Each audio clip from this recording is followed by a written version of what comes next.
Distinguished ladies and gentlemen, I welcome you to this occasion to accept the first edition of Asiwaju Scorecard Series. You recall that during the campaigns, we had cause to assemble here and dissect the manifesto of Asiwaju. And in fact, we discussed it in detail with the intention of educating Nigerians on what they will expect when Mr. President comes into office. And happy enough, that was done, and it was really celebrated because people got better in life, especially our elites, who ordinarily might not have access to some of the party documents, flyers, and even the manifestos. The fact that we went through the media, both electronic and print media, and it was also in the social media, people really got educated and informed about the focus of Asiwaju politics, then by the grace of the Almighty God, if he wins his elections. And happy enough he did win. Tell Mr. President at the time we paid the courtesy visit to him, congratulate him, that we intend to either on quarterly basis, on the half-annual basis or annual basis, run a series of such scorecards for Nigerians to be updated and posted about government activities. Because different media vehicles can be used to disseminate activities of government. I believe in most instances, such similar forums that are more not really government, but maybe appendages of government or independent, because parties that are invited here for discussions, some of them are from the private sector, some from the public sector, some of them from the academia, to come and give us what they think we have done right and what we think we should improve upon. So it's not a fora of criticism, but a fora of telling Nigerians this is the match Mr. President has done since he came into office. But we must appreciate that Nigerians today are talking in every nook and cranny, talking about hunger, talking about increase in fuel prices, talking about insecurity and other things. But I think many of us are ill-educated, are not fully informed about the undercurrents. That is to say, what was there day before yesterday, what was there yesterday before Mr. President took over office as President of the Federal Republic of Nigeria. So, for the purpose of being, putting on track or explaining what I'm trying to say, I will just mention some of the few challenges that the President had to contend with when he was sworn into office. We quite appreciate that the war between Russia and Ukraine was on, and apparently there was a fallout, that is to say, prices of commodities, especially consumer commodities, on food items, went haywire internationally. And today we are a global village. Nigeria was not exempted. There was also the removal of fuel subsidy. And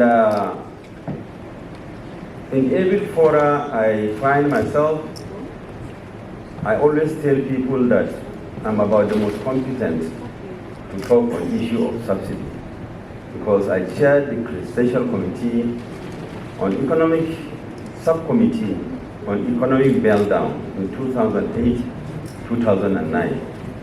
And of course, that summit committee was a subcommittee that discovered the scam fuel subsidy. And it might be a very long lecture for me to start decoupling for you to this forum the scam regimes. As from the time when the shipload of fuel leaves Europe and comes down to the West African coast, how we got to discover that part of the fuel or the PMS or products are discharged in some of the ports in West African coast. And as they come, we have demurrage that we charge in the region of almost $150 million every month. The courage to, come up with one rate. And of course, there were also implications. The price of the dollar just went up. And Nigerians imagine, because I have my colleagues here who are bankers, it's just not simple statement. Sometimes it can be yes, but not simple statement that can make a currency go on a free fall. For the history of currency falls, we are aware of those that happened that in the Great Depressions in the 30s and just before the Second World War. And of course, we knew the reasons, and they are very similar to what we experienced. But come to that of our country, we know that there are a lot of distortions in the management of the economy as it relates to the quantum of money in circulation.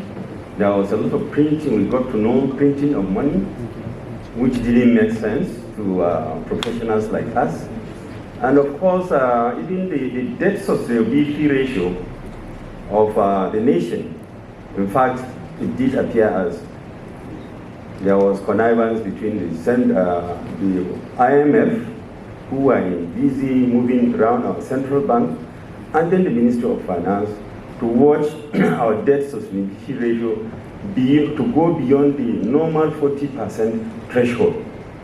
So, but it went, and by the time Mr. President took over, the debt sustainability ratio was about 97%. So you can imagine every month your revenue, 97% of it goes to debt service. The rest is, so I'm just trying to underscore the importance of Nigerians to know why, and of course how difficult it was for Mr. President to take off his government. And we certainly would have to praise him. He had his own foreign reserves. Everybody knows the statistics were there in the internet. The foreign reserves were there, then the external debts were there. And later we got to know how there was distortions also in the central bank, where the CBN became an operator rather than a regulator. I think the details have been made public. These are all challenges inherited by Mr. President. A situation where the central bank will be lending up to about 10 trillion, I think is better imagined. So for us professionals in the banking industry, it's more like a shock. So I think I cannot continue, trying to highlight some of this, and that there are many more challenges that Mr. President inherited. And of course, some of us have to go into communities who are ill-informed and try as much as possible to educate them. We also had quite a number of senior party members in attendance who are now either cabinet members or members of the National Assembly. Today, sir, 16 months later, we have once again converged here for a policy roundtable to take stock of the first year of President Bola Ahmed Tinubu Renewed Hope Agenda under the banner of Asiwaju Scorecard Series. We shall be looking at two key issues which are quite germane to the nation's development: state of the Nigerian economy and power.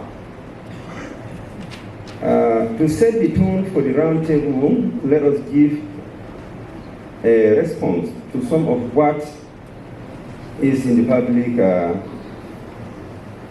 space about President Tinubu and his administration. The president did not create any of the problems. I highlighted the problems, but I thought it very important, just some of them. So people imagine that he created the problems we are talking about, whether in the economy or other sectors. In fact, what he made on the ground would have created a worse situation if not properly handled. But he is championing reforms that are required to pave way for a better society. We all recall how, on assuming office, the president announced the removal of subsidy. Again, for the avoidance of doubt, not remove subsidy on PMS. It was not in the latter part of 2023 budget, but surprisingly, the administration had to bear the brunt of the subsidy. I had explained that, so I believe it has gone. The explanation is very satisfactory to our audience here. Let me quickly look at my add that my opposition to subsidy has been well documented. I have also mentioned that we recommended the removal after we discovered all those heinous crimes, and that money was just going to private pockets every month. Are you even shocked that when COVID was on, subsidy was charged? So that goes to explain the fraud, because people were at home. And somebody undertook a research, and he discovered that while there was no importation of petroleum products, subsidy was still being paid. So something is wrong. So indeed, the president has today been proved right with the manner petroleum importation has gone down to about 50%. Nigerians may know all that. We need to drum that one home to every Nigerian that this is a very wonderful economic policy solution to stabilize our economy. We are also very optimistic, but the 650,000 barrels per day of Dangote refinery and the Buwari refinery and Port refineries are soon coming on board. We can see that I earlier mentioned in the last FAC meeting, total distribution revenue in 2024, that is in April, was 1.2 trillion. And this has been like that since Mr. President came into office in May 2023, as against the normal distribution of about 655 billion that we used to have in previous years. The reform-minded table administration also unified the exchange rates. We did know, cancelling that arbitrage that our unscrupulous citizens used to get. And then, of course, we witnessed the reports where there was an indication of steady growth of the economy. This is exemplified in the last quarter growth of 2023, where the economy grew by 3.46%, as against the period compared with the period the previous year, where it was just 2.5%. So this is just a few of what President Tinubu has been up to, but I have no doubt that speakers and panel discussions will do a great justice to the two issues of discussed today, depending on how the MC arranges the presentation. There is the intervention on power and also on the economy, two panels. So I thank you, Mr. President, Mr. Vice President, and then our National Chairman and Chairman of the Association. Assalamu alaikum.